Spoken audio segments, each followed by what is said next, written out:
So now conservatives are mad at Garth Brooks. Why? Because Garth Brooks recently announced that he will be selling all types of beer in his new bar, Friends in Low Places in Nashville. And conservatives are losing their mind about this. But before I go any further, I do want to say one thing. I know there are going to be people watch this video and they're going to say, well, wait a minute, Brando, you never liked Garth Brooks. Why are you defending him now? The truth of the matter is, when Garth Brooks first came out, those first couple of albums that he put out, I bought them. And I loved them. And I think most country music fans, if they would be honest with themselves, did.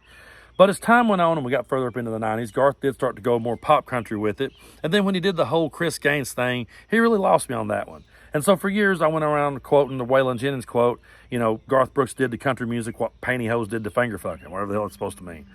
But as I got older and began to outgrow that type of argument, I began noticing what Garth Brooks did to help other people. I began noticing the work that he did to help others, and I began noticing what he did to help humanity.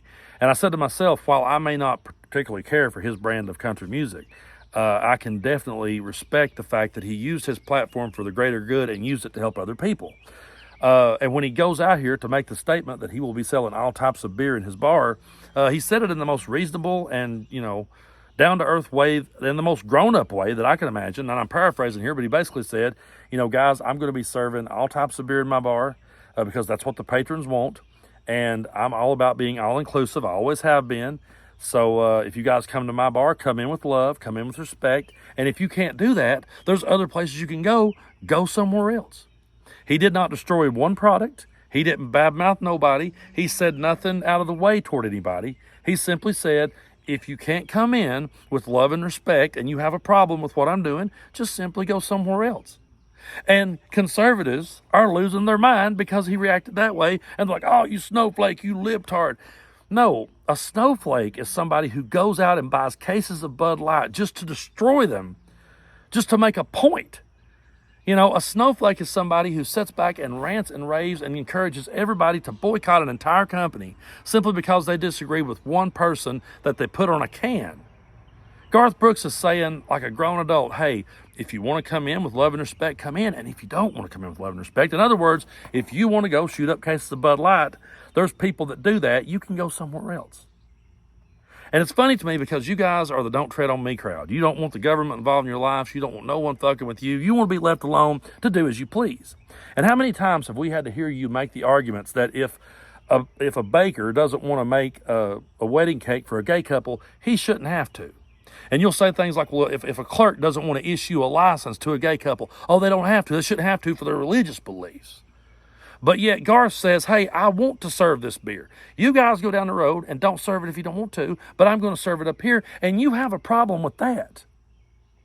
You have a problem with a man simply wanting to sell something in his bar. And you're supposedly the don't tread on me crowd. You're supposedly the crowd that wants everyone to be able to live and do as they please. Yet you're encouraging people now to not go to this guy's bar, calling him a snowflake, putting him down, and continuing to go out here and rant and rave and blow stuff up and, you know, tear stuff down and think that you are on the right side of history. You're fucking morons, every one of you. You know, they say politics makes for some strange bedfellows, and that's true. Because here we are. If you'd have told me back in the year 2000, hey, one day you're going to, you know, be sitting there defending Garth Brooks, I said, really? I would have never believed it. But yet here we are. And if I ever go to Nashville, I'm going to Garth Brooks's bar. You know, because I can walk in there with an open mind. And I wouldn't want to be around a bunch of idiots who, actually, in all trueness, those people like at Kid Rock's bar, I guarantee they can't hold their liquor anyway. I promise you, old Brando could drink any of them under the table on any given night. I'll challenge them any day to that. You can try to outdrink me. It won't happen. So anyway, that's just my thoughts on it. Lighten up on Garth. I can't believe I'm defending him, but he's a good dude deep down, and you can see it. And I would much rather be on this side of history with Garth Brooks than this ridiculous side of history with Kid Rock.